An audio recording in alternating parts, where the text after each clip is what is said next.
El junco está quieto, clavado en una rada como si lo hubieran cocido al agua. La madera oscura suda sal. Las cuerdas, tensas, crujen con un sonido viejo, de fibra vegetal que ha visto demasiadas mareas. En la cubierta hay sacos de arroz, barriles de agua, haces de leña, rollos de cuerda, y mezclado con todo eso, el olor metálico de la pólvora guardada en vasijas selladas. Un barco así puede ser mercado flotante por la mañana, cuartel al mediodía y tribunal al anochecer.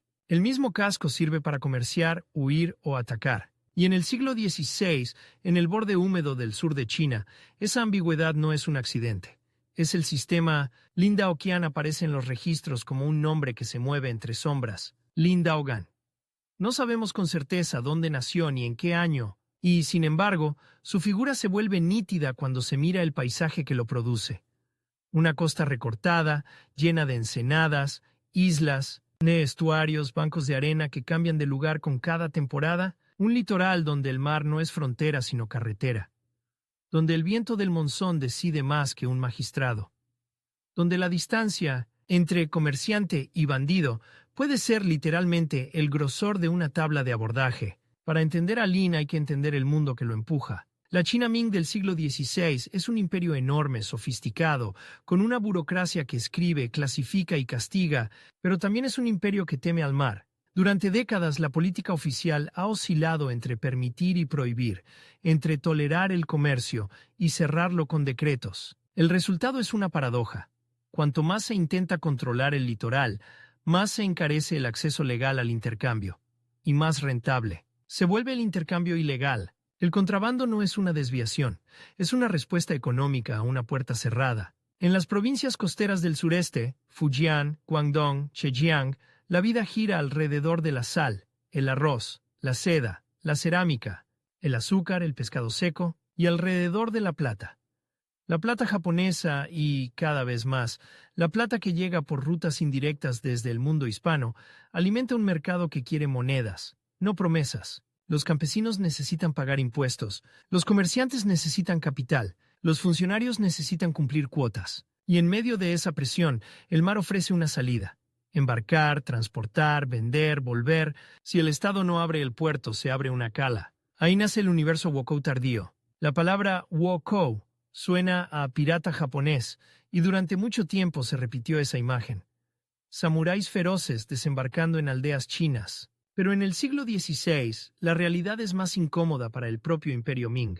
Gran parte de esos grupos son chinos. Chinos que navegan con japoneses. Sí, chinos que contratan japoneses como combatientes también. Chinos que usan nombres japoneses. Para confundir, para intimidar, para negociar. Redes mixtas, políglotas, pragmáticas. Gente que sabe que una bandera es una herramienta, no una identidad. Lin Daoqian pertenece a esa generación de capitanes empresarios del mar. No es el pirata romántico que vive del saqueo puro, porque el saqueo puro es ineficiente.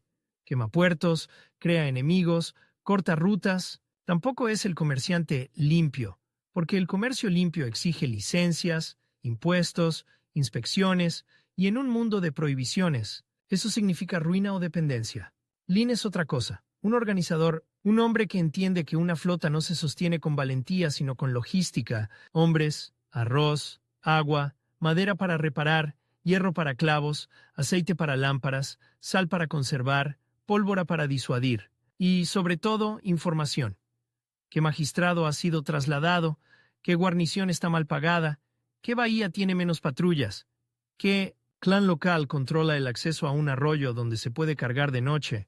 La costa del sur de China, vista desde un junco, es una sucesión de texturas. El agua puede ser verde oscura cerca de los manglares, gris plomo cuando el cielo se cierra, azul sucio en mar abierto. El aire trae olor a algas, a barro, a humo de leña de aldeas escondidas.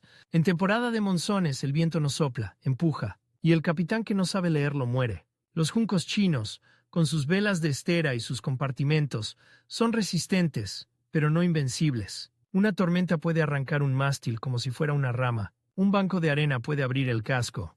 Por eso, antes de pensar en atacar, un capitán piensa en dónde refugiarse. ¿En qué rada se puede fondear sin ser visto? ¿En qué isla hay agua dulce? ¿En qué estuario se puede entrar con marea alta y salir con marea baja, dejando atrás a quien no conoce el canal? Lin Daoqian crece, si es que crecer es la palabra, En un ambiente donde la violencia es una extensión del comercio, un cargamento de seda o de porcelana vale tanto que atrae a ladrones. Un cargamento de sal o de arroz puede decidir la supervivencia de una comunidad. Y cuando el Estado intenta imponer control, lo hace con instrumentos que también son violentos.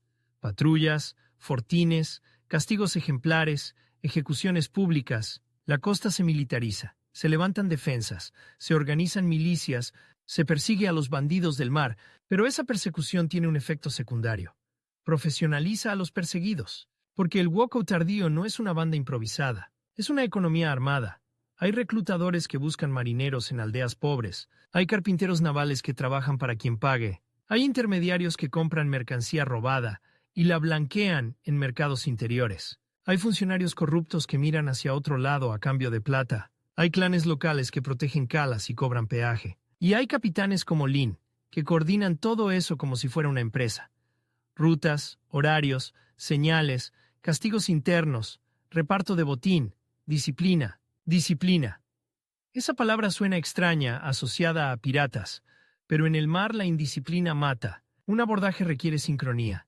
Ganchos, cuerdas, escudos, lanzas, arcabuces. Un desembarco requiere silencio y velocidad. Un repliegue requiere que nadie se quede atrás. Y un capitán que no castiga el robo interno, la desobediencia o la traición, pierde el control y termina con un cuchillo en la espalda. Lin Daoqian, por lo que sugieren las crónicas, no es un poeta del mar. Es un administrador de riesgos, un hombre que sabe que el miedo es una moneda, pero que el miedo sin orden se vuelve caos. En los años centrales del siglo XVI, el Imperio Ming decide que ya basta. Las incursiones, el contrabando, la humillación de ver aldeas costeras saqueadas, la pérdida de ingresos fiscales, todo eso se acumula. Y entonces llegan campañas más intensas, más sistemáticas. Generales, comisionados, reformas, se refuerzan guarniciones, se organizan flotas de patrulla, se castiga a quienes colaboran, se intenta cortar el suministro. Si no hay arroz, no hay piratas. Si no hay madera, no hay barcos. Si no hay compradores, no hay negocio. Pero cortar el suministro en una costa llena de ensenadas es como intentar atrapar humo con las manos. Cada vez que se cierra un puerto, se abre una playa. Cada vez que se vigila una bahía se usa otra, y sin embargo la presión se siente en el precio del arroz, se siente en la dificultad de vender mercancía sin ser delatado, se siente en la necesidad de alejarse más para encontrar refugio, se siente en el cansancio de los hombres, que pasan más tiempo escondidos y menos tiempo ganando. Lin Daoqian entra en escena en ese momento de tensión, no como un fundador del mundo Wokou, sino como un producto tardío, cuando el sistema ya está maduro y también empieza a cerrarse. Su nombre se asocia a ese cinturón marítimo del sur, donde Fujian mira hacia Taiwán, hacia las islas, hacia el arco que conduce al sudeste asiático, un lugar donde la gente sabe que, si el viento es favorable, en pocos días se puede estar lejos de la jurisdicción de un magistrado Ming. Lejos, pero no fuera del alcance de la necesidad, porque el mar no es libertad absoluta.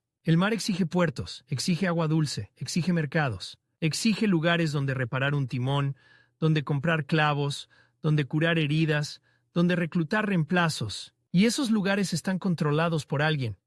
Un clan, un gobernador local, un rey, un señor de la guerra. El capitán que cree que puede vivir solo de la rapiña, descubre pronto que la rapiña no produce velas nuevas ni pólvora infinita. Produce enemigos, y los enemigos en el mar se multiplican. En la costa Ming, además, hay un problema de reputación. Un capitán Wokou no es solo un criminal, es un símbolo. El Estado necesita mostrar que controla, necesita cabezas, necesita confesiones, necesita ejemplos. Los castigos son públicos, diseñados para que el miedo viaje más rápido que un junco. Y eso empuja a los capitanes a tomar decisiones que parecen cobardía pero son cálculo.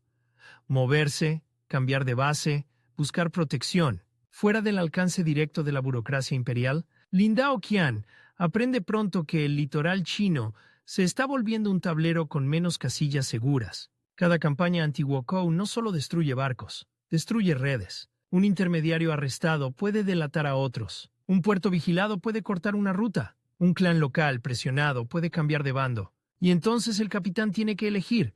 O se queda y se asfixia, o se desplaza y se reinventa. Pero reinvertirse no significa volverse legal. Significa encontrar otra jurisdicción donde lo que hace sea útil. En el mundo marítimo del siglo XVI, útil es una palabra poderosa. Los reinos y principados del sudeste asiático, Champa en declive, Camboya con sus propias tensiones, Siam consolidándose y compitiendo. Viven en un entorno donde el control del litoral y de los ríos es riqueza y seguridad, los puertos son nodos de impuestos, de comercio, de armas, y los estados locales no siempre tienen marinas profesionales capaces de patrullar, escoltar, castigar. A veces necesitan hombres que ya saben hacerlo, hombres que no preguntan demasiado, hombres que traen barcos, pólvora, experiencia, hombres como Lin. Pero antes de llegar a ese escenario tropical, Lin es un capitán en un mar más frío, más gris, más vigilado, un mar donde la niebla puede ocultar una patrulla, donde las colinas costeras están llenas de torres de vigilancia, donde los pueblos han aprendido a desconfiar de cualquier vela en el horizonte. En ese mundo el contrabando es una coreografía nocturna, se navega sin luces, se usan señales acordadas, una linterna tapada y destapada 3 veces, un fuego en una colina, un tambor lejano. Se descargan fardos rápido, en silencio, con hombres descalzos para no hacer ruido sobre las piedras. Se paga en plata, en lingotes pequeños, fáciles de esconder. Y si aparece una patrulla, se abandona la carga y se huye. La mercancía se pierde, la vida se conserva. Linda Okian, como otros capitanes, entiende que la violencia no es solo para atacar aldeas, es para negociar.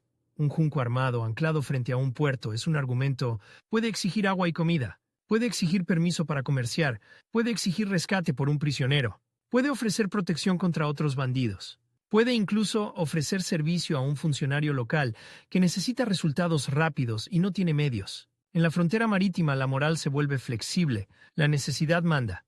Los Ming, por su parte, intentan endurecer esa frontera. La militarización del litoral no es solo más soldados, es más control social. Se vigilan comunidades costeras, se restringe el movimiento. Se castiga a quienes construyen barcos grandes sin permiso. Se intenta cortar la capacidad de navegar lejos. Y eso golpea a la gente común tanto como a los capitanes. Un pescador que antes podía vender su pescado en un mercado distante ahora es sospechoso. Un carpintero naval que antes hacía juncos para comerciantes ahora puede ser acusado de colaborar con piratas. La economía costera se tensa como una cuerda. Y cuando una cuerda se tensa demasiado, se rompe. En ese ambiente, Linda Okian no es un monstruo aislado. Es un síntoma. Un hombre que aprovecha grietas, que se mueve entre prohibiciones, que entiende que el Estado, por grande que sea, no puede estar en cada cala, en cada isla, en cada estuario, y que, además, el Estado necesita el comercio aunque lo niegue, porque la costa vive de eso, porque la plata entra por eso, porque los impuestos se pagan con eso. La hipocresía es estructural, y los capitanes la explotan. Hay algo más, la competencia. El mundo Wokou tardío está lleno de nombres, de jefes, de alianzas que duran lo que dura un viento favorable. Un capitán no solo teme a los Ming, teme a otros capitanes. Temen que le roben hombres, que le roben rutas, que le roben contactos. Temen la traición interna, temen que un segundo al mando decida que puede ser primero. Por eso, la autoridad de un capitán se construye con reparto de ganancias. Sí, pero también con reputación de dureza, con castigos, con decisiones rápidas. Con la capacidad de conseguir comida cuando no hay, con la capacidad de pagar cuando otros no pueden. Linda Okian se forja en ese crisol. No lo vemos en una escena fundacional clara, porque su origen es difuso, pero lo imaginamos en la rutina del mar. Revisando el estado de las velas, contando sacos de arroz, escuchando a un piloto hablar de corrientes, interrogando a un prisionero sobre patrullas, discutiendo con un intermediario sobre precios. Un capitán así no duerme mucho. Duerme con un ojo abierto, porque el mar es traicionero y los hombres también, y entonces poco a poco el cerco se estrecha. Las campañas anti-Wokou se vuelven más eficaces, no porque el mar sea más fácil de controlar, sino porque el Estado aprende a atacar las redes en tierra, a castigar a los proveedores, a infiltrar informantes, a ofrecer amnistías selectivas para dividir a los grupos, a convertir a algunos capitanes en cazadores de otros. Esa táctica es vieja como el poder, usar a un bandido contra otro bandido. Y en ese juego, la lealtad se vuelve una mercancía más. Para Linda Okian, eso significa que el litoral Ming deja de ser un lugar donde se puede operar con relativa estabilidad. Cada operación requiere más sobornos, más riesgo, más distancia. Cada regreso a una cala conocida puede ser una emboscada. Cada contacto en tierra puede estar vigilado. Y cuando el margen se reduce, el capitán mira hacia el sur, hacia aguas donde el nombre Ming pesa menos, donde la burocracia no llega con sus sellos y sus listas, donde en cambio manda el patronazgo local, la negociación directa, la fuerza visible. Pero antes de ese desplazamiento definitivo, hay un último aprendizaje en el norte relativo de su mundo. Que la jurisdicción es una jaula, no una jaula de hierro, sino de papel. de decretos, de registros, de castigos, y que, si uno puede mover su barco fuera de esa jaula, no se vuelve inocente, se vuelve difícil de atrapar. El junco anclado en una rada vuelve a aparecer como imagen persistente. En la costa china, esa rada puede ser una ensenada escondida detrás de rocas negras, con pinos inclinados por el viento, y una aldea que apaga sus luces al caer la noche. El barco espera. Espera a que llegue un intermediario en una barca pequeña, espera a que baje la marea para entrar por un canal estrecho, espera a que la patrulla pase de largo. En esa espera se decide todo, porque el capitán que se impacienta comete errores. Y el error, en un mundo de persecución, se paga con la horca o con la cabeza en una estaca. Lin Daoqian, en esos años, no es todavía el caudillo del Golfo de Siam, que los cronistas del sudeste asiático recordarán con recelo. Es un hombre en tránsito dentro de su propio mar. Un hombre que ve cómo el viejo equilibrio, contrabando tolerado, violencia contenida, corrupción manejable, se rompe. Y cuando se rompe, el mar deja de ser un espacio de oportunidades y se convierte en un corredor de escape. Hay un detalle que define a estos capitanes tardíos. No buscan solo botín, buscan continuidad. Un saqueo puede enriquecer una semana, una ruta estable enriquece años. Por eso incluso en el mundo wokou hay reglas no escritas. No se quema un puerto que se necesita. No se mata a un intermediario útil. No se roba a un clan que controla agua dulce. La violencia se dosifica. Se usa como advertencia, como castigo selectivo, como demostración, y cuando se descontrola, el sistema se vuelve insostenible. Los Ming, al intensificar la represión, empujan a los capitanes a tomar decisiones más extremas. Si ya no se puede operar en la costa con discreción, se opera con fuerza. Si ya no se puede vender en mercados cercanos, se busca vender más lejos. Si ya no se puede esconderse en calas conocidas, se buscan refugios en otras tierras. Y ahí, el mapa mental de Lin Daoqian se expande. De las costas de Fujian y Guangdong hacia el arco insular, hacia los puertos del sudeste asiático, hacia un mundo donde los monzones conectan más que separan. Ese mundo no es desconocido para los marinos chinos. Desde hace siglos hay comunidades chinas en puertos del sur, comerciantes que se establecen, que se casan, que crean redes. Hay rutas de cerámica, de seda, de metal, de especias. Hay noticias que viajan en boca de marineros. En tal puerto se paga bien. En tal río hay un señor que necesita barcos. En tal bahía se puede fondear sin preguntas. Lin Daoqian escucha esas noticias como quien escucha el parte meteorológico. No son historias exóticas, son datos, y sin embargo dar el paso no es fácil. Abandonar el litoral Ming significa abandonar contactos, abandonar refugios, abandonar la posibilidad de volver a casa sin ser perseguido. Significa aceptar que el futuro está en otra jurisdicción, con otras reglas, otros idiomas, otras traiciones. Significa también que la identidad se vuelve más flexible todavía. Un capitán puede presentarse como comerciante, como mercenario, como emisario, como protector. Puede prometer lealtad a un rey local y al mismo tiempo mantener su propia autonomía. Puede jurar y desjurarse. En el mar, la palabra pesa lo que pesa la pólvora que la respalda. Lin Daoqian aprende a leer no solo el viento, sino la política. Aprende que un puerto no es solo un lugar para cargar mercancía, es un equilibrio de poderes, que un gobernador local puede ser aliado hoy y enemigo mañana, que un rey puede necesitarlo para una guerra y luego querer desarmarlo, que otros capitanes chinos, desplazados por la misma presión Ming, competirán por los mismos refugios y los mismos patronazgos. El mar se llena de gente como él. Y cuando hay demasiados hombres armados buscando los mismos puertos, la violencia deja de ser opción y se vuelve inevitabilidad. Pero todavía estamos en el umbral, en el momento en que Lin Daoqian es, ante todo, un producto del cierre, un capitán tardío, nacido de la represión y del comercio, de la necesidad y de la oportunidad, un hombre cuya biografía personal es difícil de fijar porque su vida está hecha de movimiento, de nombres que cambian, de rutas que se ajustan, de alianzas que se rompen. Lo que sí se puede fijar es el mecanismo.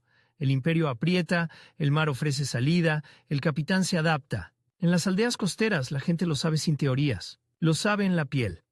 Cuando una patrulla Ming llega, exige información, exige comida, exige obediencia. Cuando un junco armado aparece, exige lo mismo. Dos poderes distintos, dos formas de miedo. Y en medio, el campesino que solo quiere que su arroz no sea confiscado, que su hijo no sea reclutado, que su casa no sea quemada. Ese campesino puede odiar a los piratas y, al mismo tiempo, venderles provisiones porque necesita plata. Puede denunciar a un capitán y al día siguiente esconder a otro porque el clan local se lo ordena. La moral se vuelve un lujo. Lin Daoqian navega sobre esa ambigüedad, no la inventa, la explota. Y cuando la costa se militariza hasta el punto de volverse inhabitable para su tipo de negocio, su talento principal, no la espada, no el arcabuz, sino la capacidad de organizar hombres y rutas, busca otro escenario. El junco, anclado en la rada, parece inmóvil, pero es una ilusión.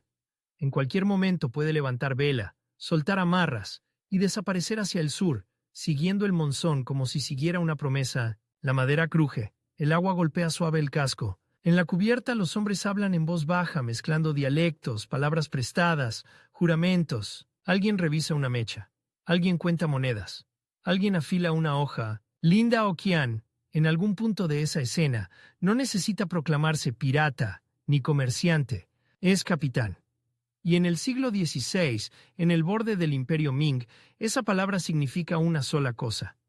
Quien controla el barco controla su destino, hasta que el mundo alrededor cambia las reglas y obliga a buscar otro mar. El primer tramo hacia el sur no empieza con una batalla, sino con una decisión silenciosa, casi doméstica, tomada entre sacos de arroz y cuentas de pólvora, porque huir en el mar no es girar el timón y ya. Huir es reescribir la lista de necesidades. Es calcular cuánta agua aguanta la tripulación antes de que el orden se pudra. Es decidir qué hombres son imprescindibles y cuáles son un riesgo. Es escoger qué mercancía vale el espacio en bodega, cuando ese espacio también es tu despensa y tu arsenal. Es, sobre todo, aceptar que el litoral Ming es el laberinto de calas conocidas, de intermediarios con nombres y deudas, de aldeas que apagan las lámparas cuando ven una vela.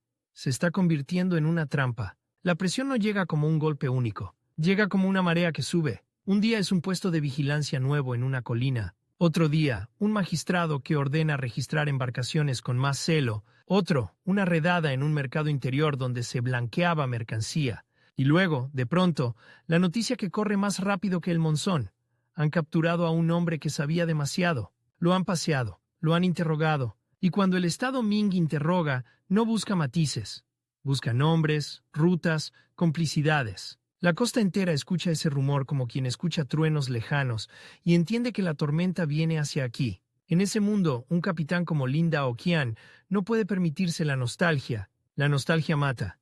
Lo que ayer era refugio, hoy puede ser emboscada. La misma ensenada donde se descargaban fardos de noche, con los pies descalzos sobre piedras frías, puede estar ahora marcada en un informe, descrita con precisión burocrática. A 2 li del promontorio, entrada estrecha, fondo fangoso, apta para juncos medianos. El papel, cuando se convierte en mapa, también es un arma, y el Estado aprende. Aprende a no perseguir solo barcos, sino a perseguir el aire que respiran esos barcos. El arroz, la sal, la madera, las mechas, los herreros que hacen clavos y aros de hierro, los carpinteros que saben curvar una tabla sin partirla, los barqueros que llevan mensajes, los tenderos que venden aceite y cuerda. Se empieza a castigar la infraestructura humana del contrabando, esa red de manos anónimas que, sin disparar un solo arcabuz, sostiene a una flota entera. Para Lin, eso significa que cada escala en la costa china se vuelve más cara, más sobornos, más tiempo esperando, más riesgo de que un intermediario llegue tarde porque lo han seguido, más riesgo de que un clan local, presionado, decida que es mejor entregar a un capitán que perder sus campos. Y un capitán no puede vivir de riesgos acumulados. Un capitán vive de márgenes. Cuando el margen se estrecha, el mar deja de ser carretera y se convierte en pared. Hay un momento en la vida de estos hombres en que la persecución deja de ser un problema táctico y se vuelve un problema geográfico. Ya no se trata de esquivar una patrulla. Se trata de que el tablero entero se está cerrando. El litoral Ming se militariza, sí, pero también se vuelve más predecible.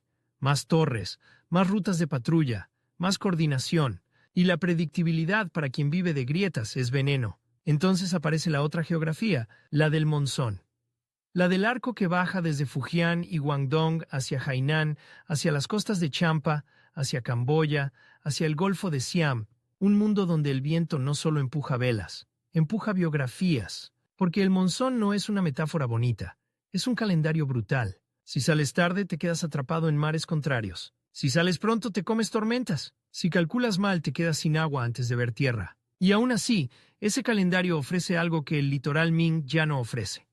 Distancia jurisdiccional. La posibilidad de que el sello de un magistrado no te alcance. Pero distancia no significa vacío. El sudeste asiático del siglo XVI es un tejido de puertos, ríos y cortes que compiten. No es una fuera sin reglas, es otro sistema de reglas.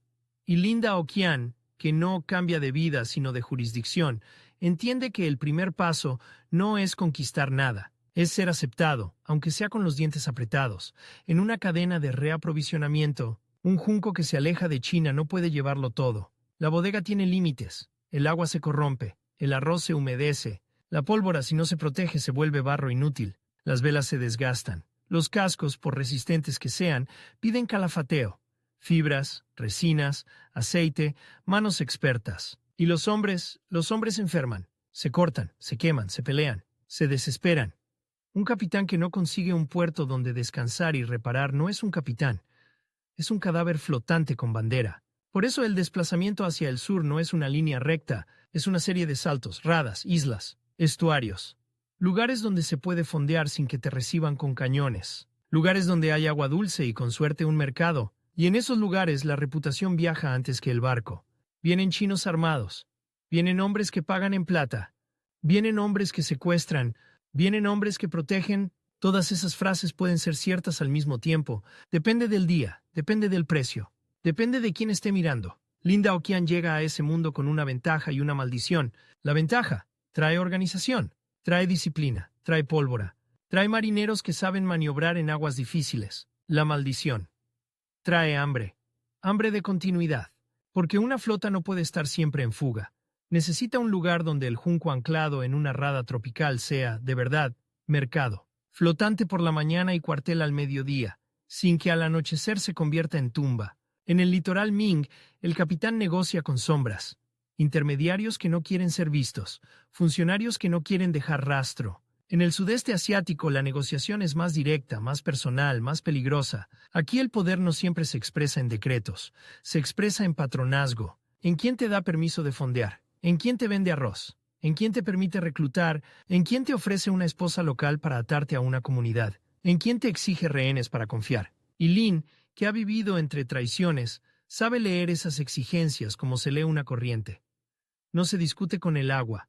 Se la usa o se la sufre. Los puertos de esta región son otra textura. El aire es más pesado, más dulce y más podrido a la vez. Huele a fruta madura, a pescado secándose al sol, a barro caliente. Los ríos son anchos, lentos, con orillas de vegetación que parece querer tragarse las casas. Las radas están llenas de embarcaciones pequeñas, de canoas, de barcazas, de juncos de distintos tamaños. Se oyen idiomas que se mezclan como mercancías, chino de distintos dialectos, malayo, cham, jemer, siameses, palabras portuguesas, que se cuelan como cuchillos nuevos en un mercado viejo. Y en medio de ese ruido, el sonido que Lin entiende sin traducción.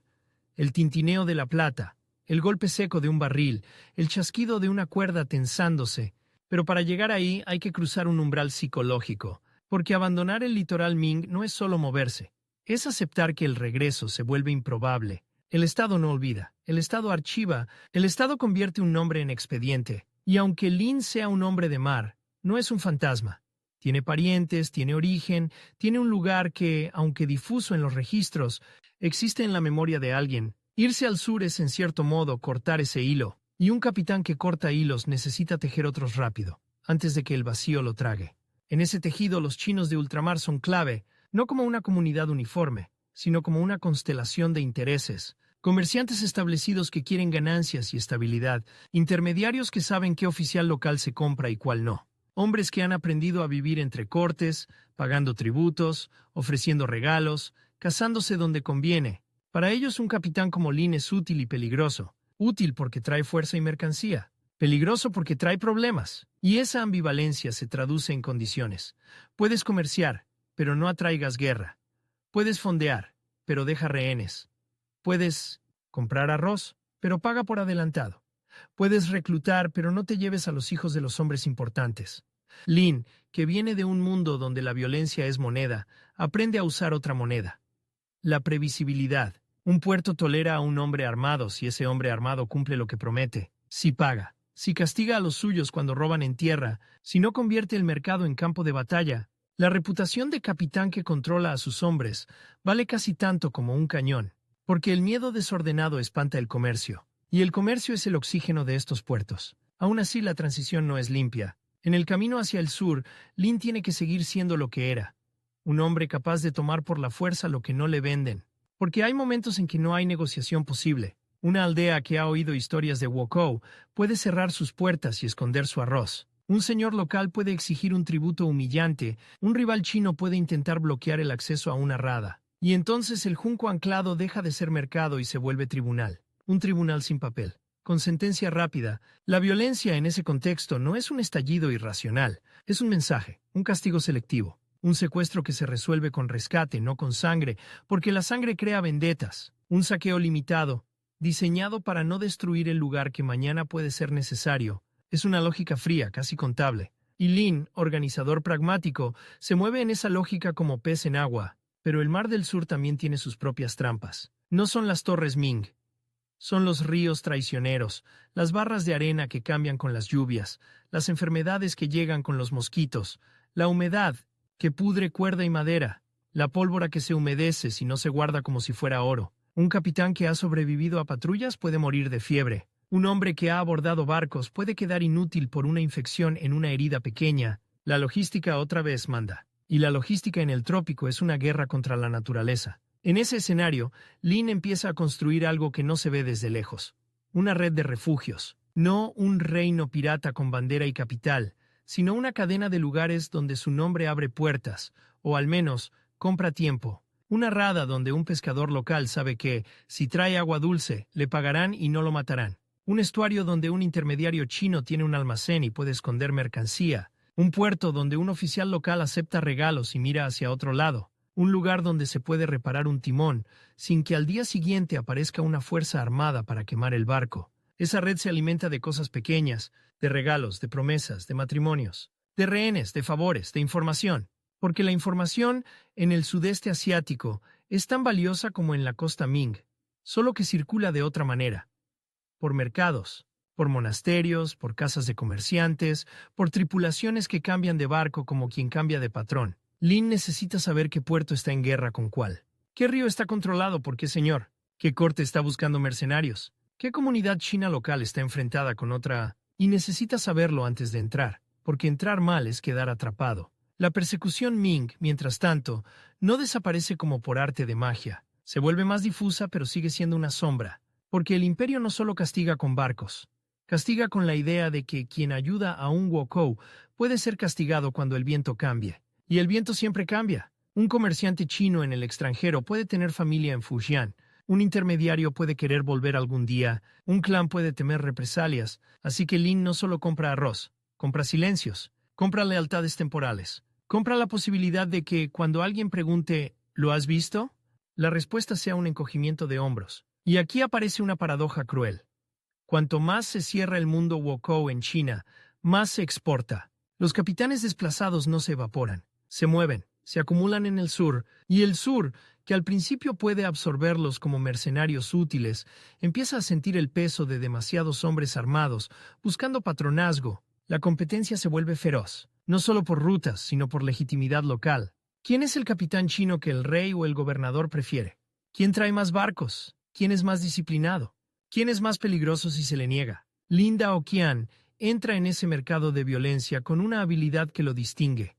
Entiende que la fuerza sin abastecimiento es teatro. Puede intimidar un día, no puede sostenerse un año, así que su prioridad no es solo capturar mercancía, sino asegurar arroz, asegurar madera, asegurar hierro, asegurar pólvora y asegurar hombres, porque los hombres se van, desertan, se venden al rival, se casan y se quedan en tierra, mueren. Un capitán que no repone tripulación se convierte en un barco vacío. Reponer tripulación en el extranjero es delicado. No puedes reclutar como en casa, donde los dialectos son familiares y las redes de parentesco ayudan a controlar. Aquí reclutas a gente que puede no compartir tu lengua, tu disciplina, tu miedo. Reclutas a chinos recién llegados que huyen de la misma represión. Reclutas a locales que buscan salario y botín. Reclutas a hombres que han servido a otros capitanes y traen hábitos peligrosos. Y entonces la cubierta del junco se vuelve un pequeño mundo multicultural, donde la autoridad se prueba cada día, con pagos puntuales, con castigos claros, con reparto de botín, con reglas simples. Quien roba a un compañero pierde una mano. Quien desobedece en combate muere.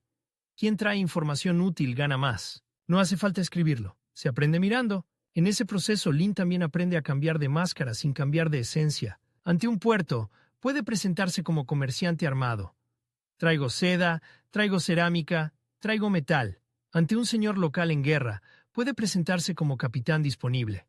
Traigo hombres, traigo pólvora, traigo barcos. Ante una comunidad china establecida, puede presentarse como protector.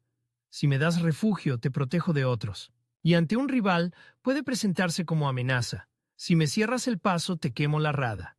Todas esas identidades caben en el mismo casco de madera, el mismo junco, la misma tripulación, la misma pólvora en vasijas selladas, la ruta hacia el Golfo de Siam, que más tarde será su escenario principal.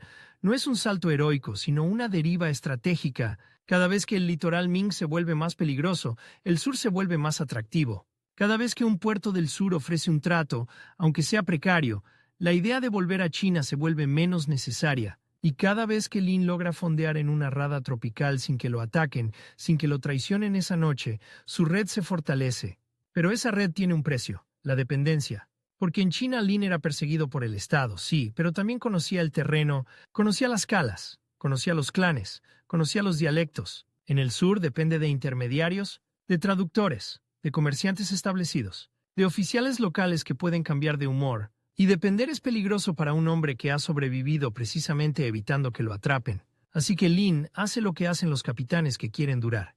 Diversifica, no pone todos los huevos en un solo puerto. No confía en un solo patrón. No se ata a una sola corte. Mantiene varias radas, varias rutas, varios contactos. Y cuando uno se quema, se mueve al siguiente. Moverse, siempre moverse. Esa es la respiración del capitán tardío. Porque el mundo que lo expulsó, la costa Ming militarizada, sigue empujando desde atrás, y el mundo que lo recibe, los puertos del sudeste asiático, lo tolera solo mientras sea útil y controlable. En ese estrecho pasillo entre persecución y patronazgo, Lin Daoqian construye su supervivencia. A veces esa supervivencia se ve en escenas pequeñas, un amanecer húmedo, con el sol saliendo como una moneda roja detrás de nubes bajas, el junco anclado en una rada donde el agua es de un verde espeso, barcas locales acercándose con cautela, cargadas de cocos, de pescado, de agua en vasijas. Un intermediario chino subiendo a bordo con sandalias mojadas, trayendo noticias. En tal puerto han cambiado al oficial. En tal río hay guerra. Un capitán rival ha llegado con 2 juncos grandes.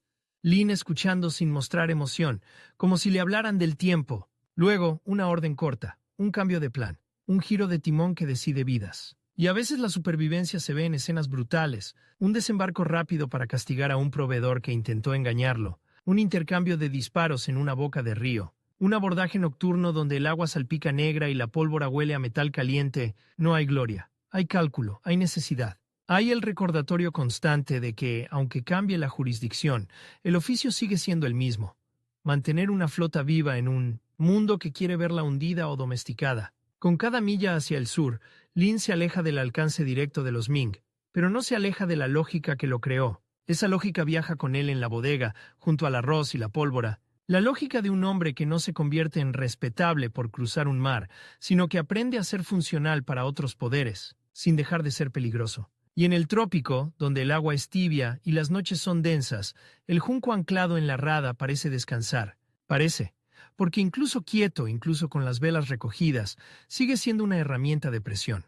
Un mercado, un cuartel, un tribunal. Y, si hace falta, una puerta de salida hacia otra costa, otro río, otra promesa de refugio que dura lo que dura la paciencia de los hombres que mandan en tierra. El Golfo de Siam no se abre como un escenario, se abre como una boca, ancha, húmeda, con ese olor a agua tibia que no es mar del todo y no es río todavía, una mezcla de sal, limo y hojas podridas. Aquí el horizonte no es una línea limpia, es una franja de bruma, de islas bajas, de manglares que parecen humo verde. Y en esa boca, un junco anclado no es un barco quieto, es una declaración, porque anclar en el trópico es ocupar, es decir, estoy aquí, tengo pólvora seca, tengo arroz contado, tengo hombres que obedecen. Y también, si me empujas, me convierto en tormenta. El mismo casco de madera, con sus costillas crujientes y su calafateo oscuro, sirve para vender seda y para imponer un rescate, para escoltar una barcaza de arroz y para cerrar un estuario con fuego, mercado flotante, cuartel, tribunal, todo a la vez. Lin Daoqian llega a este golfo cuando el sur de China ya no es un tablero abierto, sino un tablero vigilado. Y aquí, en cambio, el tablero está lleno de piezas que se mueven sin manual único, reinos que se miran con recelo, gobernadores que cambian, puertos que hoy pagan tributo a una corte y mañana a otra, comunidades chinas asentadas que llevan décadas aprendiendo el arte de sobrevivir entre idiomas, impuestos y guerras ajenas. Portugueses que aparecen como una cuña nueva en la madera vieja del comercio asiático, con sus palabras raras, sus cañones y su obsesión por el monopolio, y en medio de todo eso, un capitán tardío, con la biografía hecha de huidas y de cuentas, intentando convertir su violencia en utilidad. No hay ceremonia de bienvenida. Hay tanteo, hay ojos. En la rada, el primer contacto casi siempre es pequeño. Una canoa con 2 hombres y un niño, remando despacio, como si el agua misma pudiera delatarlos. Traen fruta, traen agua en vasijas, traen pescado seco, no traen sonrisas, traen cálculo, miran la borda alta del junco, miran las manos de los marineros, miran si hay arcabuces apoyados cerca, si hay mechas encendidas, si hay disciplina o si hay borrachera. Y Lin mira de vuelta, no con amenaza abierta, con esa frialdad de quien sabe que el miedo desordenado es caro, porque el miedo desordenado espanta el comercio. Y sin comercio, una flota se vuelve una banda hambrienta. Y una banda hambrienta en el trópico se pudre rápido. Lin entiende que el Golfo de Siam no se conquista con un abordaje, se entra por la puerta lateral.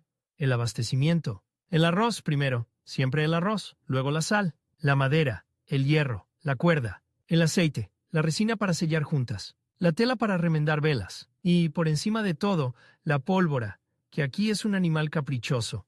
La humedad la mata, el calor la envejece, el descuido la convierte en barro. Un capitán que no protege su pólvora es un capitán que se queda sin voz, en un mundo donde la voz se mide en estruendo. Así que el apogeo de Lin no empieza con una gran batalla, sino con una rutina, con una contabilidad, con un sistema. Encubierta, el reparto de tareas se vuelve religión. Hay hombres asignados a vigilar la costa con ojos cansados, otros a revisar el estado de las jarcias, porque una cuerda podrida no avisa antes de romperse, otros a controlar el agua dulce, porque el agua es disciplina. Cuando falta, la tripulación se vuelve animal, y hay, siempre, un pequeño círculo de confianza alrededor del capitán. Los que cuentan plata, los que negocian, los que traducen, los que saben qué regalo conviene a qué autoridad. El regalo. Esa palabra que en el mar suena más fuerte que paz. En el Golfo de Siam, el poder se alimenta de presentes, no como adorno, sino como mecanismo. Un señor local, un funcionario portuario, un intermediario influyente. Todos esperan algo tangible para abrir una puerta. Y Lin, que viene de un mundo donde el soborno era sombra, aquí lo convierte en herramienta visible. No se trata solo de pagar. Se trata de pagar bien, de pagar a tiempo, de pagar de forma que el receptor se sienta atado, comprometido, incluso orgulloso de haber atraído a un capitán útil. Porque útil es la palabra clave. No bueno, no legal, útil. Los reinos del sudeste asiático no son ingenuos. Saben lo que es un caudillo marítimo chino. Saben que hoy escolta y mañana saquea. Saben que su disciplina puede sostener una campaña y su ambición puede incendiar un puerto, pero también saben otra cosa, que el mar es frontera y carretera al mismo tiempo, y que quien controla el mar controla el arroz que llega, la plata que circula, las armas que se compran, los mensajes que viajan. Y en un siglo XVI, de guerras regionales, de rivalidades dinásticas, de ciudades portuarias que viven del tránsito, un grupo de marinos armados puede ser la diferencia entre resistir y caer. Lin ofrece eso, no como ideal, como servicio, un servicio que se negocia con dientes apretados. Imagina la escena, no en un palacio de mármol, sino en una casa de madera elevada sobre pilotes, cerca del agua, donde el aire entra pesado y los mosquitos zumban como un tambor fino. Un oficial local, o un noble menor, o un representante de la corte, sentado con la espalda recta, rodeado de hombres que no sonríen. Frente a él, un intermediario chino que hace de puente sudando bajo la ropa, y Lin, o un lugarteniente suyo, con la calma de quien ha visto interrogatorios Ming y sabe que aquí el peligro es distinto. No es la tortura burocrática, es el cambio de humor.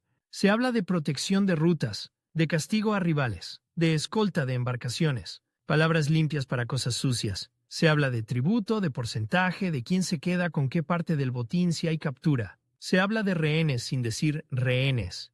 Un joven de confianza que viva un tiempo en nuestra ciudad para aprender nuestras costumbres. Se habla de matrimonios como si fueran alianzas comerciales, y se habla siempre de límites. ¿Dónde puede fondear el junco? ¿Cuántos hombres pueden bajar a tierra? ¿Qué mercados puede usar? ¿Qué aldeas no debe tocar? Lin escucha, acepta algunas condiciones, rechaza otras con silencio, y cuando acepta, cumple.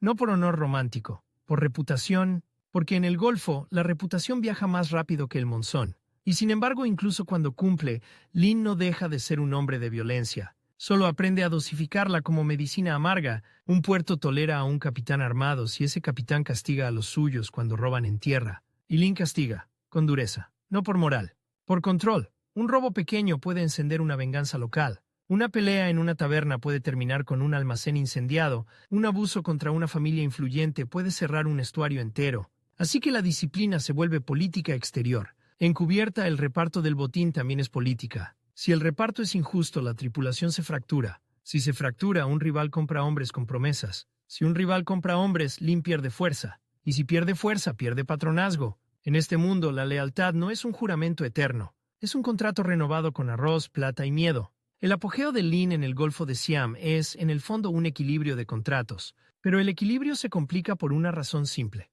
Lin no es el único. El sur se ha llenado de capitanes chinos desplazados, de jefes marítimos que traen sus propias flotas, sus propias redes, sus propias heridas. Algunos vienen de Fujian, otros de Guangdong, otros de comunidades ya asentadas que han decidido militarizarse. Todos compiten por lo mismo: puertos seguros, mercados, patronazgo, rutas. Y cuando hay demasiados hombres armados buscando el mismo refugio, el refugio se convierte en campo de batalla. La competencia no siempre se expresa con cañones. A veces es más sutil. Un rival llega antes a un puerto y ofrece mejores regalos. Otro difunde rumores. Lin no controla a sus hombres. Otro compra a un traductor. Y de pronto las palabras de Lin llegan deformadas a oídos de un oficial local. Otro intercepta una barcaza de arroz destinada a la flota de Lin, no para quedarse con el arroz, sino para enviar un mensaje. Puedo cortarte el aire.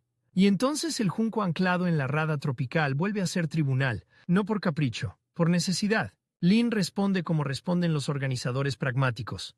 Golpea donde duele, pero sin destruir el mercado que necesita. No arrasa un puerto entero si ese puerto puede ser útil mañana. Prefiere un castigo selectivo, un abordaje rápido a una embarcación rival, un secuestro de un hombre clave que se resuelve con rescate, un incendio controlado de un almacén específico, un asesinato que parece accidente, la violencia como diplomacia, como carta sellada con sangre. Y cada golpe tiene que ser leído por dos audiencias al mismo tiempo, por los rivales chinos y por las autoridades locales. Porque las autoridades locales juegan un juego doble. Usan a Lin cuando conviene, lo contienen cuando asusta. Hoy lo llaman para escoltar un convoy por un río donde hay bandidos. Mañana le exigen que se aleje de la ciudad porque su presencia atrae problemas. Hoy le permiten comprar pólvora. Mañana prohíben venderle sal. Hoy lo invitan a una negociación. Mañana arrestan a uno de sus intermediarios para recordarle quién manda en tierra. Es un tira y afloja constante. Y Lin, que ha vivido bajo la presión Ming, reconoce el patrón. El poder siempre quiere que el hombre armado sea útil, pero nunca autónomo. La autonomía es lo que más temen. Por eso, en su apogeo, Lin no se instala como rey pirata con trono, se instala como nodo, como red, como presencia móvil. Su fuerza no está solo en los cañones o en los arcabuces, está en la capacidad de aparecer donde hace falta, con hombres descansados y pólvora seca, y desaparecer antes de que la corte decida que ya no lo necesita. Está en saber cuándo aceptar un encargo y cuándo fingir que el monzón obliga a partir. Está en mantener varias radas, varios puntos de agua dulce, varios almacenes escondidos, de modo que si un puerto se cierra, otro se abre. Esa movilidad es su seguro de vida. Y también su condena, porque la movilidad desgasta, el trópico no perdona. La madera se hincha y se agrieta, los clavos se oxidan, las velas se llenan de hongos y no se secan al sol. Las cuerdas se vuelven frágiles, los hombres se enferman. La fiebre llega sin aviso, como un ladrón. Un marinero fuerte por la mañana puede estar delirando por la noche, con la piel ardiendo y los ojos perdidos. Y en un barco, la enfermedad no es individual. Es contagio, es pánico, es pérdida de manos útiles. Lin tiene que gestionar eso como gestiona una batalla. Aislar enfermos, buscar remedios locales, pagar a curanderos, comprar hierbas, conseguir agua limpia y, sobre todo, mantener la moral, porque un hombre enfermo piensa en desertar, un hombre cansado piensa en vender información, un hombre hambriento piensa en amotinarse. Así que el apogeo de Lin es también una guerra contra el desgaste, En los días buenos, el junco anclado parece una ciudad flotante. Se oyen martillos, se oyen sierras, se ven hombres remendando velas, otros limpiando armas, otros descargando sacos de arroz con cuidado de no mojarlos. Se ven comerciantes subiendo a bordo con cajas pequeñas, con telas, con cerámica, con metal. Se ven escribientes contando plata, anotando deudas, registrando quién recibió qué. Se ven niños locales mirando desde canoas, fascinados y asustados. Se ve incluso una especie de normalidad. En los días malos, esa misma cubierta se vuelve un lugar de tensión, un rumor de traición, una noticia de que un rival ha comprado a un oficial, un mensaje de que una corte ha cambiado de facción, un disparo en la distancia, un cadáver flotando cerca de la rada como advertencia, y entonces la normalidad se rompe con una orden corta. Se levanta el ancla, se recogen velas, se cargan armas, se decide en minutos lo que en tierra se decide en semanas, porque el mar no espera. Y en el Golfo de Siam, el mar es también política. Los monzones dictan calendarios de guerra y de comercio. Hay temporadas en que navegar es fácil y temporadas en que es suicidio. Eso significa que los puertos se llenan y se vacían por ciclos, que las mercancías llegan en oleadas, que la escasez aparece de repente, que un capitán puede quedar atrapado en una rada durante semanas, obligado a negociar con quien controla el agua dulce. Lin usa ese calendario como arma. Si sabe que un rival necesita salir antes de que cambie el viento, puede bloquearlo. Si sabe que una ciudad espera un cargamento de arroz, puede ofrecer escolta, o puede insinuar que sin su escolta el cargamento no llegará. Si sabe que una corte está en guerra y necesita pólvora, puede subir el precio, no con discursos, con presencia. Y esa presencia, con el tiempo, se vuelve demasiado grande para ser ignorada. En el apogeo, Lin no es solo un capitán que pasa, es un actor que altera equilibrios. Un hombre al que se consulta, aunque sea con desprecio, un hombre al que se teme, aunque sea con necesidad, un hombre que puede inclinar una disputa local aportando barcos y hombres, o retirándolos en el momento justo. Ahí está el núcleo de su utilidad.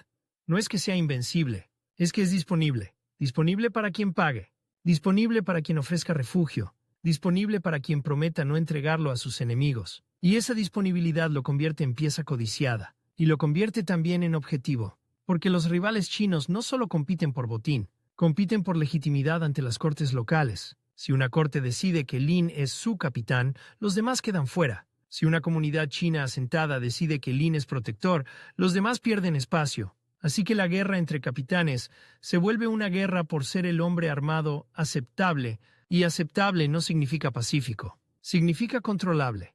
Lin intenta demostrar control con gestos calculados. A veces entrega a un ladrón de su tripulación a las autoridades locales para mostrar respeto. A veces paga compensaciones por daños en tierra, para evitar vendetas. A veces participa en ceremonias locales, no por fe, sino por señal. A veces permite que un representante local suba a bordo y vea orden, vea guardias, vea almacenes cerrados, vea que la pólvora está bajo llave, que no es una horda, que es una organización, pero esa misma organización asusta. Porque una organización puede convertirse en Estado dentro del Estado, y entonces aparecen las medidas de contención, restricciones, prohibiciones, exigencias de rehenes, intentos de dividir su tripulación ofreciendo salarios a sus lugartenientes, intentos de atraer a sus intermediarios con mejores condiciones, intentos de empujarlo a atacar a un enemigo local, para mancharlo y luego expulsarlo. Lin navega esas trampas como navega un estuario lleno de bancos de arena.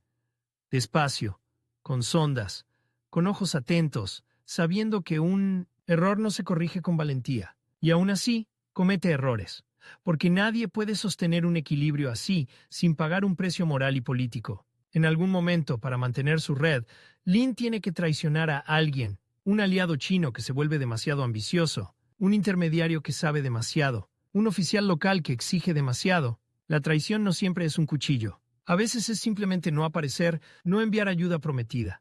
Dejar que un puerto arda porque salvarlo costaría demasiado. Dejar que un rival sea capturado por una corte local, porque su caída abre espacio. Esas decisiones no se anuncian. Se sienten después, en miradas, en silencios, en puertas que tardan más en abrirse, en precios que suben, en rumores que se vuelven más venenosos. Y los rumores, en el Golfo, son como mosquitos, pequeños, persistentes, capaces de enfermar a un gigante. Dicen que Lin planea tomar un puerto para sí. Dicen que Lin está acumulando armas. Dicen que Lin no respeta tabúes locales. Dicen que Lin ha ofendido a un templo. Dicen que Lin ha matado a un hombre importante. Dicen que Lin está aliado con extranjeros. Dicen que Lin está negociando con enemigos de la corte. Algunos rumores son falsos, otros son medio ciertos, y en política medio cierto es suficiente. Lin responde con lo único que tiene: movimiento y demostración. A veces, para calmar a una autoridad local, se aleja de la ciudad y fondea más lejos, en una rada menos visible, como si dijera: no, quiero tu trono, solo tu mercado. A veces, para intimidar a un rival, hace lo contrario. Entra con velas desplegadas, con armas visibles, con disciplina teatral, para que todos vean que no está debilitado. A veces, para asegurar abastecimiento, envía pequeñas partidas a comprar arroz en varios puntos, en lugar de depender de un solo proveedor. A veces, para evitar que lo encierren, mantiene siempre un barco listo para salir, con agua y pólvora, como si el ancla fuera solo una pausa, no un compromiso. Ese es el ritmo del apogeo: pausa y salto, mercado y amenaza, regalo y castigo. Y en ese ritmo, el junco anclado en la rada tropical se convierte en un objeto casi hipnótico para quienes lo observan desde tierra, porque desde la orilla, un barco así parece una ciudad extranjera que no se puede gobernar. No paga impuestos como una aldea, no se puede cercar como una fortaleza, no se puede juzgar como un comerciante, está ahí flotando con su propia ley, y sin embargo depende de la orilla para vivir. Esa dependencia es la cuerda invisible que las cortes locales intentan tensar.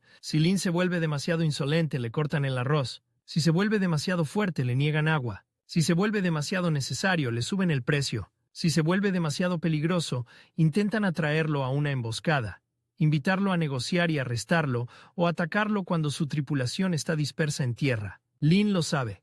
Por eso, incluso en su apogeo, nunca baja la guardia del todo. Nunca permite que demasiados hombres estén en tierra al mismo tiempo. Nunca deja las armas lejos. Nunca confía en una sola ruta de salida. Nunca se queda demasiado tiempo en el mismo lugar si siente que el aire cambia. El aire cambia de formas pequeñas, un mercado que de pronto está más silencioso, un proveedor que evita la mirada, un oficial que antes aceptaba regalos y ahora los rechaza con frialdad, un intermediario que llega tarde, un pescador que no se acerca, un rumor que se repite demasiado, señales. Y Lin, que ha sobrevivido a la burocracia Ming, aprende a leer la burocracia informal del trópico, la burocracia de gestos. En el apogeo también hay momentos de aparente triunfo, un encargo exitoso, escoltar una flotilla por aguas peligrosas y llegar con las pérdidas mínimas, un rival expulsado de una rada clave, un acuerdo con una autoridad local que garantiza abastecimiento por una temporada, un almacén seguro en un estuario donde se puede guardar mercancía y pólvora, un matrimonio o alianza que ata a un lugarteniente a una comunidad local, creando raíces. Esa palabra que para un capitán suena a peligro, porque echar raíces significa ser localizable, significa tener algo que perder en tierra, significa que un enemigo puede atacar tu almacén, tu familia, tu intermediario, y sin embargo sin raíces no hay estabilidad. Sin estabilidad no hay apogeo, solo fuga. Lin camina esa cuerda floja, permite algunas raíces pero no demasiadas. Crea vínculos, pero mantiene distancia. Se deja usar, pero no se deja encerrar. Y mientras tanto, el Golfo de Siam sigue siendo un cruce de mundos. Barcos con mercancías de China, de Japón, de las islas del sudeste, de la India, cerámica, seda, metal, especias, madera aromática, marfil, pieles, arroz. Todo circula, todo se compra, todo se roba. Y en ese flujo, un capitán como Lin no es una anomalía. Es un síntoma, un producto de un siglo donde el comercio necesita armas y las armas necesitan comercio. Por eso su apogeo no es una historia de redención, es una historia de adaptación. Lin no deja de ser violento, solo aprende a ser violentamente útil. Y esa utilidad tiene un límite, aunque todavía no se vea, porque cada vez que una corte local lo contrata, también aprende de él. Aprende cómo se organiza una flota, aprende qué disciplina funciona, aprende qué armas son efectivas, aprende cómo negociar con capitanes chinos, aprende incluso cómo dividirlos. Y cada vez que un rival cae, otro ocupa su lugar. Cada vez que un puerto se acostumbra a comprar protección, también empieza a preguntarse cuánto cuesta depender de un hombre que no pertenece a su tierra. En el apogeo esas preguntas todavía son susurros, todavía se ahogan en el ruido del mercado, en el golpe de los barriles, en el grito de los estibadores, en el chasquido de las velas al secarse al sol. Todavía se disimulan con regalos y banquetes, con acuerdos sellados en casas de madera, con promesas de lealtad que duran lo que dura una temporada de monzón. Pero el junco anclado en la rada tropical, por muy quieto que parezca, nunca deja de ser una amenaza latente. Y todos lo saben. Lin lo sabe, las cortes lo saben, los rivales lo saben, los comerciantes lo saben. Y cuando todos saben lo mismo, el apogeo se vuelve frágil. no por falta de fuerza, sino por exceso de atención. Linda Ocean, en el Golfo de Siam, alcanza ese punto extraño donde un hombre perseguido se convierte en pieza necesaria, donde un pirata puede ser tratado como capitán mercenario, como protector, como socio, y aún así, cada noche, cuando el calor no baja y el agua golpea suave el casco, la misma realidad se impone con la sencillez de una cuerda tensa. Basta un cambio de patronazgo, una alianza rota, un rumor bien colocado, para que el mercado flotante se convierta en trampa. El ancla aguanta, por ahora, pero el hierro también se cansa, y el fondo aquí es fangoso, traicionero, como la política, como el trópico, como la vida de un hombre que solo ha cambiado de jurisdicción, no de naturaleza. El hierro del ancla se cansa sin hacer ruido, no se rompe de golpe, se lima, se come, se vuelve poroso. Y cuando por fin cede, no hay épica. Hay un tirón seco, un crujido en la cadena, una deriva lenta que al principio nadie quiere admitir. En el Golfo de Siam, la deriva es el principio del fin, porque el fin de Linda Ocean no llega como una gran derrota naval con banderas ardiendo, llega como llegan las cosas serias en los trópicos, por acumulación, por humedad, por cansancio, por pequeñas decisiones que, sumadas, te dejan sin margen, en los años en que su nombre pesa en los muelles, no como un título, sino como una advertencia. El mundo alrededor empieza a endurecerse, no solo el litoral Ming, que ya se ha militarizado hasta convertir la costa en una línea de vigilancia, castigo y registro. También el sudeste asiático, que aprende rápido, los reinos y cortes que antes toleraban a un capitán armado como quien tolera una tormenta útil, empiezan a querer algo distinto. Menos tormenta, más herramienta. Menos autonomía, más obediencia. Y eso, para un hombre como Lin, es veneno lento. Un junco anclado en una rada tropical puede ser mercado flotante, cuartel y tribunal, pero también es un gasto. Cada día, cada noche, arroz que desaparece en estómagos, agua dulce que se evapora en sudor, mechas que hay que mantener secas, hierro que se oxida, madera que se hincha, y hombres que envejecen más rápido que en tierra, porque el mar no te deja descansar del todo. Incluso dormido, el cuerpo escucha el golpe del agua contra el casco y se prepara para levantarse. Lin envejece con su flota. No hace falta saber su fecha de nacimiento para entenderlo. Se nota en la manera en que un capitán mira el cielo antes de decidir. Antes era cálculo puro, ahora hay un segundo extra, un segundo de memoria, de comparación. De esto ya lo vi. Y ese segundo, en un mundo de rivales, se paga. Los rivales también cambian. Ya no son solo capitanes desplazados que buscan refugio, son redes. Son familias mercantiles con brazos armados, son comunidades chinas asentadas que han aprendido a negociar con cortes locales y a sobrevivir sin depender de un solo caudillo. Son hombres que no necesitan a Lin para entender el mar, porque el mar ya les enseñó. Y cuando el conocimiento se democratiza, el prestigio se devalúa. Antes, Lin podía ofrecer algo raro. Disciplina marítima, pólvora bien cuidada, capacidad de reunir hombres y moverlos como una unidad. Ahora, las cortes locales han visto suficientes juncos, suficientes arcabuces, suficientes cañones pequeños montados en cureñas improvisadas, suficientes tácticas de abordaje y de bloqueo de estuarios, han aprendido qué pedir. Y sobre todo, han aprendido qué temer. Temen lo mismo que temía el Imperio Ming, que un hombre armado con red propia se convierta en poder paralelo, que el mercado flotante se convierta en ciudad, que el cuartel se convierta en fortaleza, que el tribunal se convierta en ley. Así que el patronazgo se vuelve más exigente, más frío, más administrativo incluso cuando no hay papel. Un día, el permiso para fondear se reduce a una rada más expuesta, donde el viento levanta ola corta y el casco trabaja más. Otro día, el precio del arroz sube por escasez, pero la escasez es selectiva.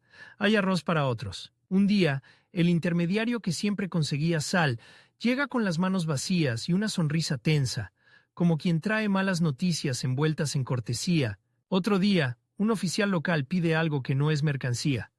Pide un hombre, un lugarteniente, un hijo, un sobrino, para aprender nuestras costumbres, para tener una cuerda atada al cuello de Lin. Y Lin, que ha vivido la lógica de los rehenes sin llamarlos así, entiende el mensaje, entiende también el dilema. Si entrega a un hombre clave, se debilita por dentro. Si se niega, se vuelve sospechoso por fuera. Si se va, pierde el puerto. Si se queda, puede quedar atrapado. El trópico no necesita barrotes. Le basta con cerrar el agua dulce. La flota, además, ya no es la misma. No porque falten barcos, sino porque falta cohesión. En el apogeo, el reparto del botín era una matemática que mantenía la paz. En el declive, la matemática se vuelve discusión. Los números ya no alcanzan para todos. Hay menos presas fáciles, porque las rutas se escoltan mejor, porque los puertos se coordinan, porque los comerciantes aprenden a pagar protección a otros, o a pagarla por adelantado a la autoridad local para que sea la autoridad la que garantice el tránsito. Y cuando el botín baja, sube el resentimiento. Un marinero que antes aceptaba disciplina porque la disciplina llenaba su cuenco, ahora empieza a preguntarse por qué obedece. Un lugarteniente que antes era leal porque la lealtad le daba futuro, ahora empieza a imaginar un futuro sin Lin. Un intermediario que antes arriesgaba su cuello por el capitán, ahora calcula si no conviene vender información a un rival o a un funcionario. No por maldad, por supervivencia. La misma lógica que sostuvo a Lin lo muerde. Y en ese ambiente la violencia cambia de textura. Ya no es solo violencia hacia afuera, calculada, selectiva, diplomática, empieza a filtrarse hacia adentro. Castigos más frecuentes, sospechas, vigilancias nocturnas, preguntas que se repiten, miradas que se sostienen demasiado. El tribunal del Junco ya no juzga solo a enemigos, juzga a los propios. La humedad lo impregna todo, incluso la confianza. Hay un detalle que en el mar se vuelve obsesión. El olor. Cuando una tripulación está sana y el barco está en orden, el olor es madera caliente, sal, humo de cocina, aceite, cuerda. Cuando algo se pudre, el olor cambia. Aparece un ácido dulce como fruta demasiado madura, puede ser comida mal almacenada, puede ser agua contaminada, puede ser una herida infectada, puede ser un cadáver de rata en la sentina, puede ser también el olor de una disciplina que se descompone. Lin lo huele antes de verlo, y aún así intenta sostener la máquina, porque un capitán no puede permitirse el lujo de la melancolía. Tiene que seguir contando sacos de arroz, revisando pólvora, negociando regalos, midiendo distancias, leyendo monzones. Tiene que seguir siendo útil. Aunque el mundo esté empezando a preferir otra clase de utilidad, en tierra las cortes se consolidan. No necesariamente se vuelven modernas en el sentido europeo, pero sí más conscientes de su propio interés. Aprenden a centralizar tributos, a controlar puertos, a nombrar hombres de confianza en puntos clave. Aprenden a usar a los chinos asentados como intermediarios, sin dejar que esos intermediarios se conviertan en señores. Aprenden a jugar con la rivalidad entre capitanes para que ninguno crezca demasiado. Y esa es la gran trampa. Cuando hay muchos Lin Daoqian posibles, Lin Daoqian deja de ser indispensable. La competencia entre caudillos marítimos chinos en la región se vuelve más áspera en el declive, porque ya no se pelea por expansión, sino por supervivencia. Un rival no necesita derrotarte en batalla abierta, le basta con quitarte un puerto, con convencer a un gobernador de que eres más peligroso que útil, con interceptar tu arroz, con comprar a tu traductor, con prometer a la corte lo que tú no puedes prometer. Obediencia. Obediencia. Esa palabra que en el mar suena como una cadena. Lin, por supuesto, no se queda quieto. La quietud es muerte. Cambia de rada, cambia de intermediarios, cambia de rutas. Busca refugios más discretos, estuarios donde el manglar es pared y techo, donde el agua es marrón y el fondo es traicionero, donde un barco grande entra con dificultad y sale con más dificultad todavía. Lugares donde la humedad es peor, pero la emboscada es más difícil. Es un intercambio constante. Seguridad por incomodidad, invisibilidad por desgaste, y el desgaste se cobra su precio en los cuerpos. La fiebre no pregunta por jerarquías. Un capitán puede tener mejores alimentos, mejores mantas, mejores remedios, pero no puede comprar inmunidad. En el Golfo, la enfermedad es una forma de política natural.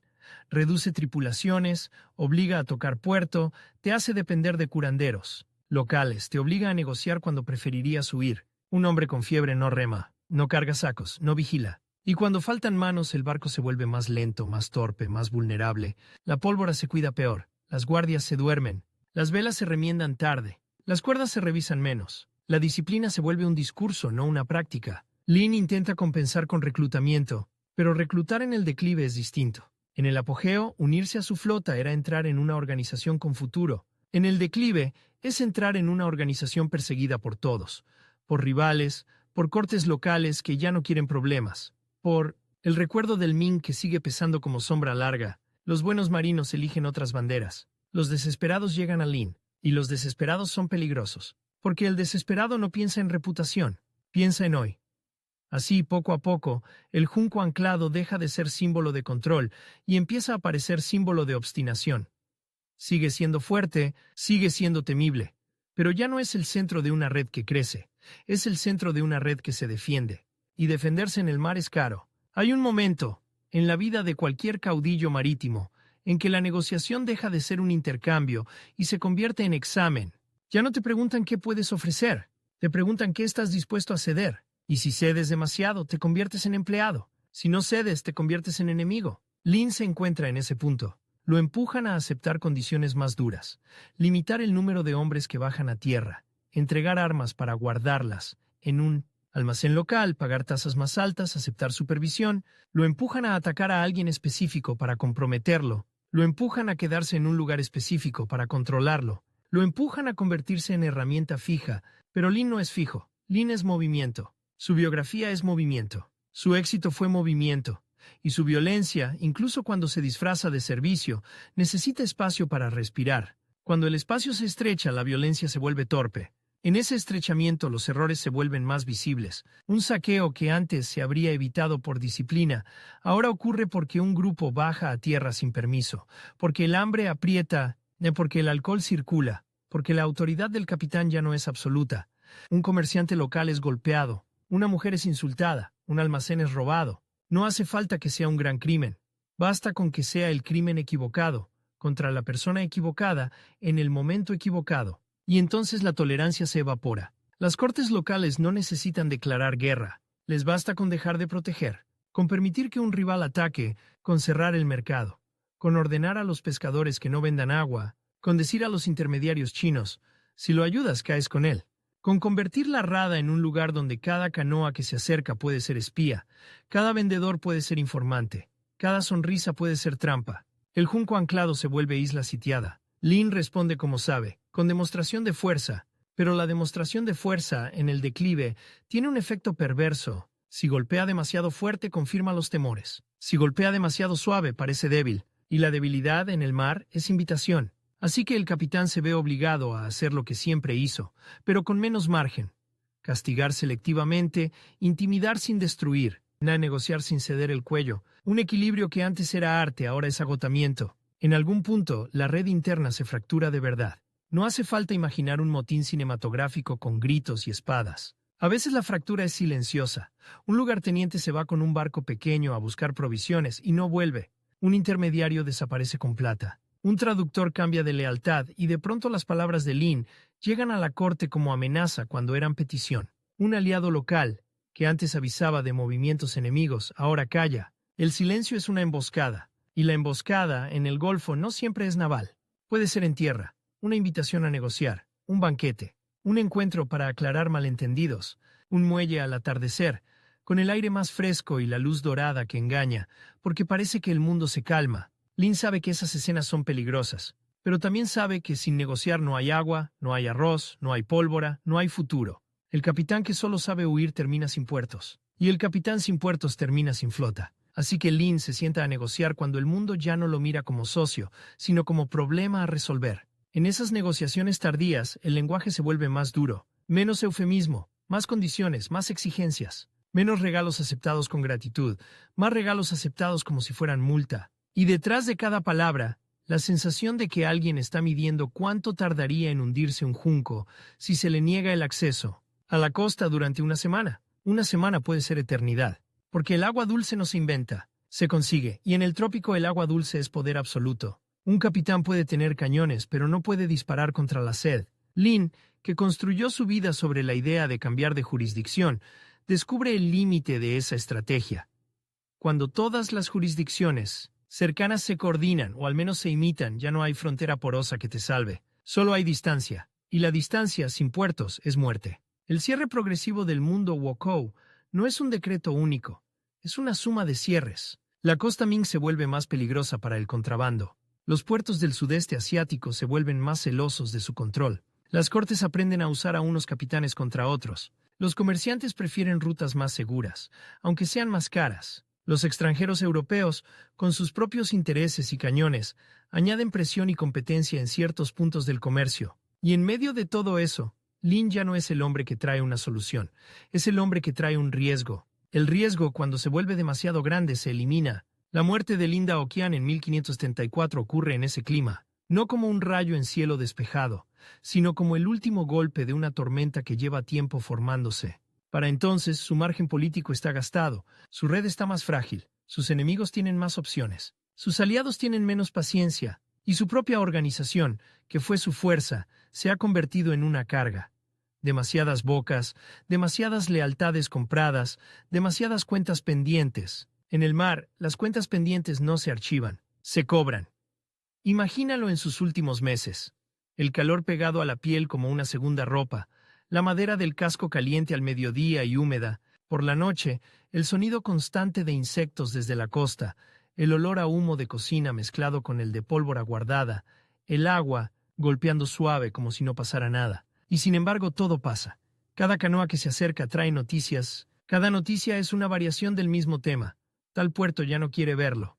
Tal autoridad exige más. Tal rival se ha acercado. Tal comunidad china está dividida. Tal ruta está vigilada. Tal estuario ya no es seguro. El capitán escucha, decide.